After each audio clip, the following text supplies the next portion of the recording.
Oh! Okay, you know what? You take a drink and let's see if I'm a secret prodigy at this. You can fucking try it, my dude. What are the buttons? B is hit, A is jump. Okay. Would you recommend D-pad or analog sticks? I've been using D-pad. Okay, why am I like flashing? Because you're invincible. Oh, okay, that was well used. Oh, that's just respawns then, huh? Yeah. Good.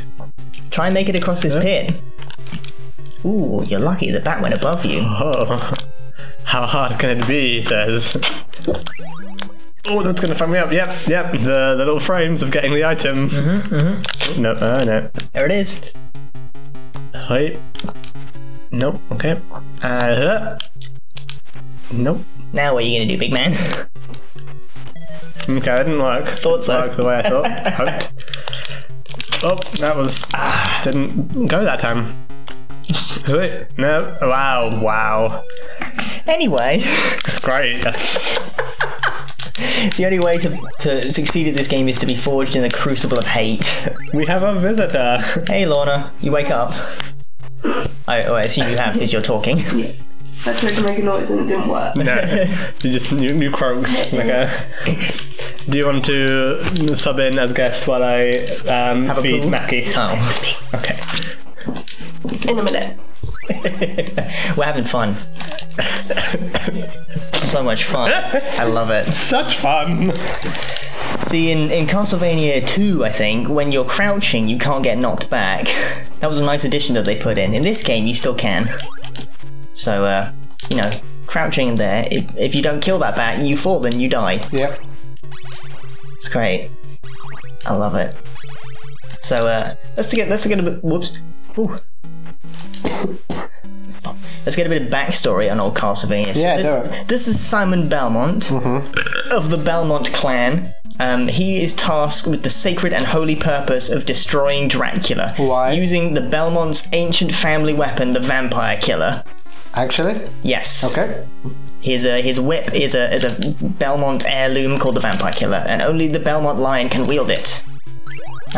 So basically his clan's sole purpose and responsibility is to destroy Dracula, because he keeps getting resurrected. As is my understanding, I think Simon Belmont is the first Belmont to face Dracula.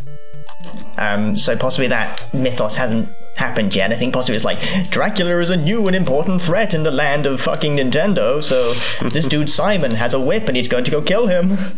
And then future games is like, the great-great-grand-nephew of Simon Belmont named Chigley Belmont is going to take his sacred whip called the Vampire Fucker and have some X-rated adventures. Oh, is the whip the Vampire Killer? Yes. Ah. And it's also the name of the song for the first level. It's called Vampire Killer. Huh. Fair enough. And wait, what's the fucking... Ba-ba-ba. Yeah, that's the one. That's called Vampire Killer. Nice. So where does Alucard fit in? Because I know about Alucard. Alucard first appears in Castlevania 3. And in Castlevania 3, the game is slightly less linear. You can choose your pathway, generally speaking, and over the course of the game, you can encounter... You can encounter helper characters who you can like recruit to your cause, and then you press the select button, you can swap and play as them. And one of them is Alucard, who is a Dhampir. He is the son of Dracula. A Dhampir, did you say? Yes. What's a Dhampir? A Dhampir is a half vampire. Half human? Yes. Nice. So Alucard, it has a lot of the powers of Dracula, but he is not tainted by the malefic evil. Malefic. Nice. That's almost as good a word as exogenesis or whatever that word was. Exogenetic? Exogenetical. Yeah. Almost as good of a word as Merriam-Webster. Fuck you, snakehead. Eat my balls. Yeah, that's okay. That's decent. So in Castlevania 3, Trevor Belmont takes his friends, including Alucard, to beat Dracula again, because he just keeps coming back. He won't take no for an answer. How about you fuck off?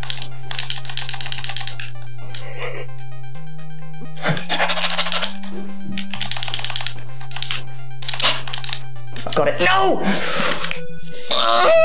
And then later on in the mythos, Symphony of the Night, Alucard is awakened again from his stupid fucking slumber or whatever, and he's like, oh, Dracula's risen a fucking again. I can't believe it. He's created another Castlevania, and none of the Belmonts are gonna go fucking kill him, so I'll do it. And that's Symphony of the Night. Pretty much every single Castlevania game is just, Dracula has risen again! And he's made a big labyrinthian castle called Castlevania. Explore it and beat him. Beat him into paste, please. Thank you. Normally they star the Belmont, so this is Castlevania 1 is Simon, Castlevania 2 is Simon, Castlevania 3 is Trevor, Symphony of the Night you start off as Richter Belmont.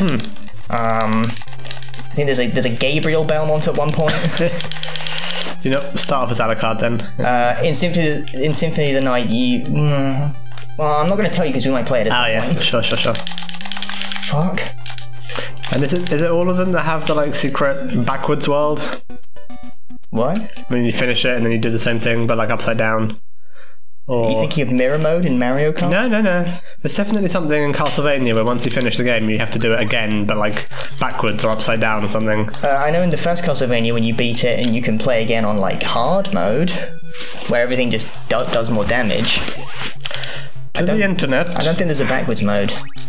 Reverse Castle or Inverted Castle is an upside down version of Dracula's castle that appears in Castlevania Symphony of the Night. Symphony of the Night. There we go. I remember. Yeah, and once you finish it, you play through it again, but upside down. Fuck that. Fuck that for a laugh. Whop. I hope that when I die that sound plays. That's a good question. What game sound effects would you like accompanying your life? Don't know. Probably just NES stuff. A lot of them have really satisfying chunky noises. Probably some stuff from Sonic the Hedgehog might be cool.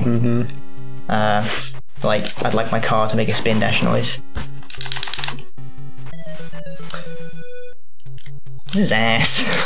The greatest of all terms I've come up with is fake. I guess the media is really the word. I think one of the greatest of all terms I've come up with is fake. I guess other people have used it perhaps over the years, but I've never noticed it. Is that a sentence? It's a shame.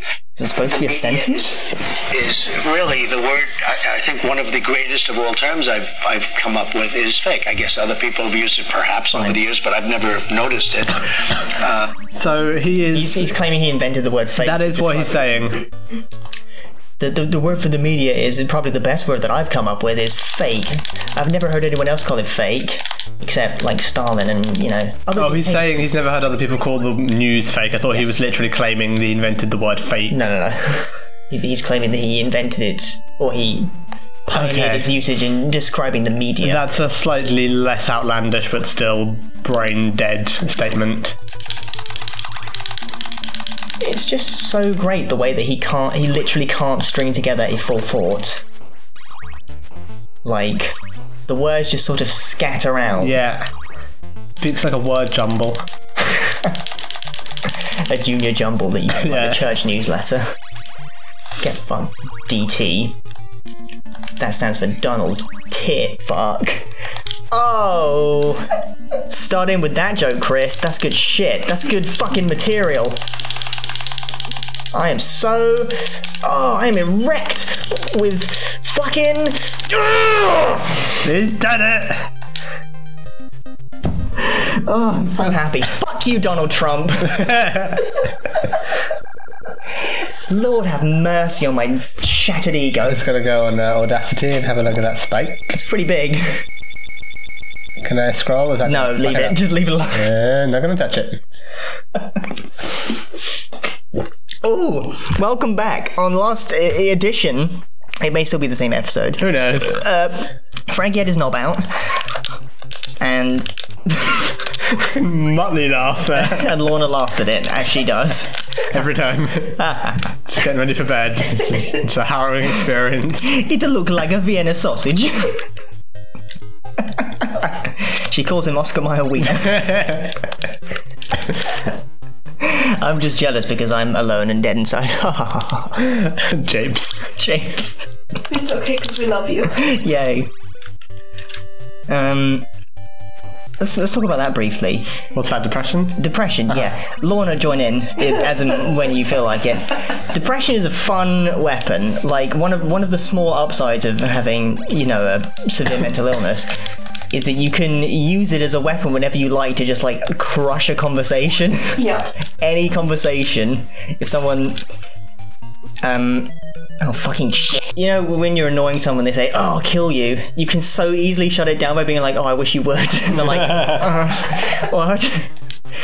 And then you win the conversation. Every conversation is a contest to be won. Somebody said something and I just replied like, yes, that's the depression.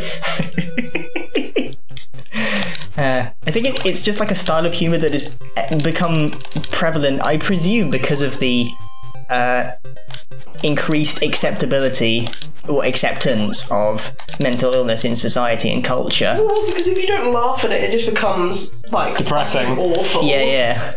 But I know lots of people make those kinds of jokes, even though I know they don't have depression. Like middle-aged people hate it. Like, yeah, they don't get it at all. Worried. They're like, no, it's okay. Don't say that, and I'm like, no, I will say that. I'll say what I want. Wow, I'm choking a fucking cheese.